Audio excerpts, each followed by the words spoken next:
G'day guys and gal, it's generally believed that Primarchs have no equal amongst the other factions, that any form of the Xeno elites just can't match them. We have consistently seen Primarchs defeat avatars of Cain, Tyranid Hive Tyrants, Orc War Bosses, and demons of all four Chaos Gods. However, there are some beings in the galaxy that can genuinely match or even surpass a Primarch. One such being is the Silent King. However, another very unknown and underrated creature is Kheradruakh. Zero chance I pronounced that correctly. The Lord of Mandrakes, an elder as old as the Imperium and whose name literally translates to he who hunts heads, which unsurprisingly people also call him the Decapitator. Kheradruakh is the boogeyman of the Dark Elder, with only Slaanesh herself being more terrifying than he is in their lore. He is untamable, and we've actually seen him fight a Primarch in a 1v1. However, this is also probably the first time you're hearing of this monster, so today let's bring him into the light. Before we get started, it's Friday baby, time for another major mini release. We're releasing not one, not two, but three new major minis, all of whom are space elves. First we have the Decapitator, a terrifying four-armed abomination who may look familiar. This sculpt is stunning, a must-have for Dark Elder players or if you just want to paint something awesome and different. The next model is the Space Elf Demon Hunter,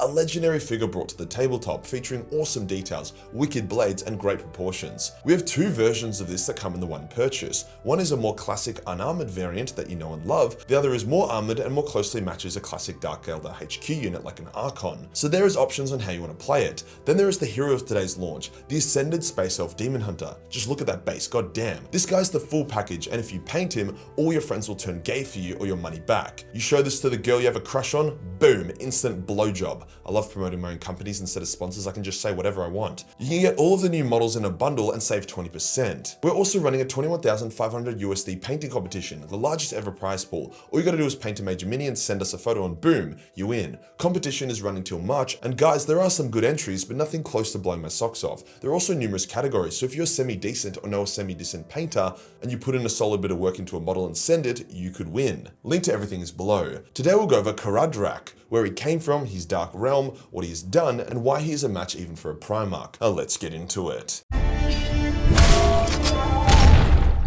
The Eldar didn't take the fall of their empire super well, fair enough. I too do not like getting raped by a god on a galactic scale. A strange consequence of the fall was a sort of Lovecraftian, mysterious and unexplainable appearance of the Mandrakes. Now it is a bit complicated, but basically as Comora was slowly being created by Vect more or less just smashing different realms together through pure force of will and malice, there existed the realm of Drakh. This used to be a prosperous Dark Eldar realm, full of assholes like all others, but sophisticated wealthy assholes. But then something happened. Drakh merged with the Midnight Dimension, and from that dimension spewed forth shade demons and shadow ghouls. Now these monsters were considered to be demons, however not demons belonging to any of the four chaos gods. The demons began massacring and consuming the Eldar of Drakh, casting the realm into a deep shadow as it began to become impossible to tell where Drakh begun and the Midnight Dimension ended. The few survivors of this calamity were twisted, likely possessed by the shade demons, to become the Mandrakes. Other monsters began to appear, likely a blend of shade demon and whatever fauna was in Drakh, such as gloom wings as well as other Lovecraftian horrors. It's really cool lore because these demons are not chaos demons. They even fight alongside the Elder sometimes. Some kind of deep warp shenanigans. It's always nice to see scary shit that isn't just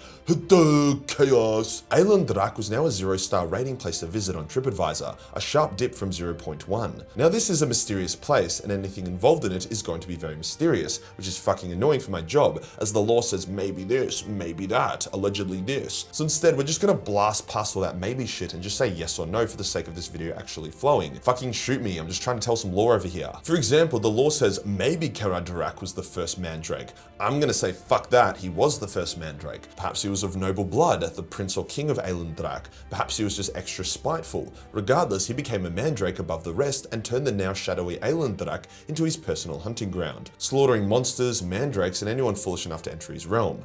Mandrakes are cannibalistic, so there is a chance that Kheradruakh didn't start uber powerful, but through eating shitloads of shade demons and Mandrakes, he grew in power over time. Now, Kheradruakh wasn't the king of Mandrakes. That role went to other Mandrakes who would unite the Mandrakes into a powerful force and strike out at the galaxy. No, Kheradruakh was a loner, a solo apex predator. Even though he was technically the lord of Drakh, he would sometimes enter real space and join Dark Elder raids to claim a particular head he desired, or if an Elder was desperate enough, they could hire Kheradruakh as an assassin for an extremely steep price. Kheradruakh would take the head of everyone he killed, bringing it back to his lair, flay the skin off, and then if he liked the skull, he would add it to the collection in his lair.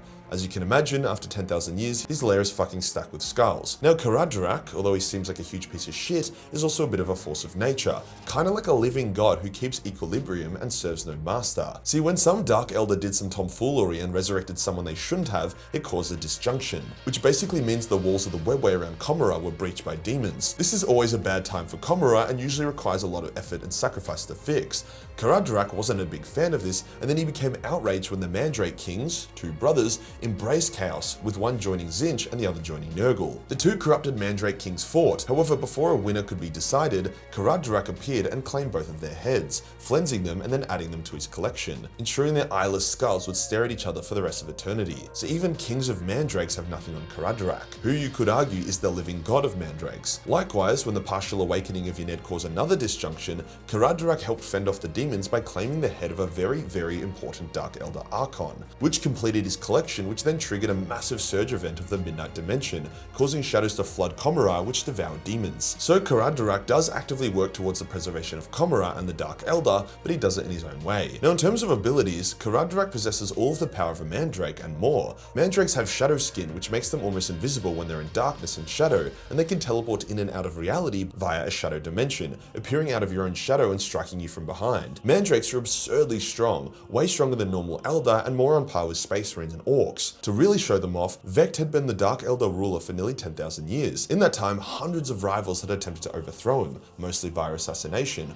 All of them had failed. When Vect was finally assassinated, it was by the Mandrakes at the behest of the other Dark Elder. When Vect resurrected, he took vengeance upon everyone who was involved in his death, except the Mandrakes, even though they were the ones who killed him. Some say it's because they are a part of his plot to die and revive, but I'd like to think that they are the one part of his realm that he fears and does not want to provoke. Now there are different types of Mandrakes with different abilities. Night Fiends can curdle an enemy's blood, Abyssals can use shade magic, Dragmaws can project hallucinations in the shadows, and Shadow Weavers can summon shadows to drown an area. So we will assume Karandras has all of these abilities. But what else does he have? Well, a big fuck off sword for one thing. The sword is said to be completely unblockable by shields, which I take to mean that it will pass through warp shielding and force fields. I also like to think it means that if you're fighting Karandras, you are forced to parry and block with your weapon, as you cannot hide behind a shield. The only shield in the galaxy that would probably work against Karandras would be the Emperor's shield. Kheradruakh can also detect your deepest desires, so you cannot lie to him. He's also notably larger than other Mandrakes and possesses 4 arms instead of the standard 2. It's unclear if he just grew these arms using shade magic, or if he got a homunculus to attach them, but either way it makes him even more deadly, if that was possible. Karandras does also possess the same weaknesses as Mandrakes, such as their allergies to getting a haircut as well as light. Mandrakes cannot exist in direct sunlight, and even bright lights can disturb them. Some weapons, like Vulkan's hammer, can project righteous burning light that Karandras finds appalling. So now we know what we're dealing with. What about that Primarch fight he had?